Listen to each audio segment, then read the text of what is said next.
For many detectives, there's always that one case that sticks with them, even years after they retire. Yeah, one they couldn't solve no matter how hard they tried. And for John Van Gilder, the one he can't let go is about a Havre de Grace bank manager who he knew personally.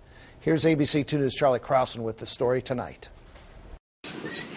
For Major John Van Gilder and Sergeant Joseph Ryan, October 14th, 1986 is a day that lives on. Even though it had happened in October 1986, something like that really sticks in your mind.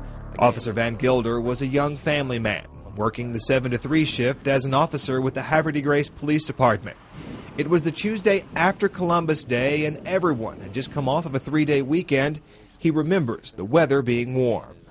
Bright blue skies, puffy clouds. About an hour before his shift was to end, Van Gilder got a call. Dispatch wanted him to check on something very routine, a burglar alarm. This one at the First National Bank ATM kiosk off Route 40 and Lewis Lane.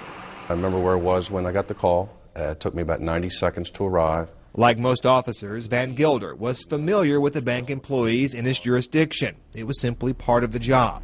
When he pulled up, he immediately recognized the car of Assistant Bank Manager Carolyn McComas. Every day around this time, she would service the kiosk while the bank manager was on leave. Van Gilder looked around the scene and nothing seemed out of place. The ATM vestibule was empty and the door to the utility closet behind the kiosk was closed. I heard the phone ringing back in the office area and assumed that if Carolyn was still in that office, she would have answered that phone. So he called the bank manager who had just returned from leave. At that point, Mr. Leonard Jackson responded. He opened the door, and that's when we had found Carolyn. Carolyn was tied up, shot in the head. It was a very brutal homicide. The hours that followed were a whirlwind.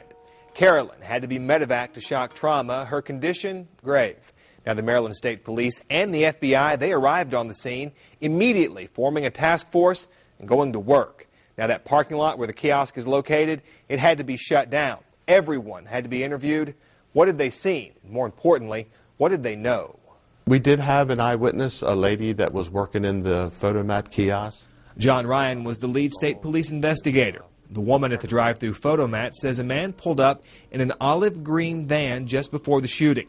Now, the man asked strange questions, cut the conversation short, and then took off.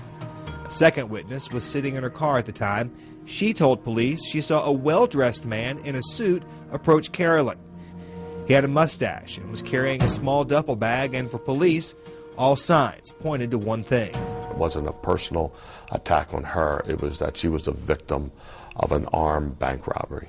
The robber didn't know Carolyn wasn't the bank manager. She couldn't open the ATM safe. We believe out of frustration. Well, if you have any information about the murder of Carolyn McComas, please call police. Here are the numbers to call. We'll put them up right now. You can call the detectives with the Havre de Grace directly by calling 410-939-2121. To reach detectives with the Maryland State Police, all you have to do is call this number. It's at 410-953-8200. And to submit an anonymous tip, you can call the Harford County Crime Stoppers at 1-888-540-8471. And you can also submit it online through crimestovers.com. And as always,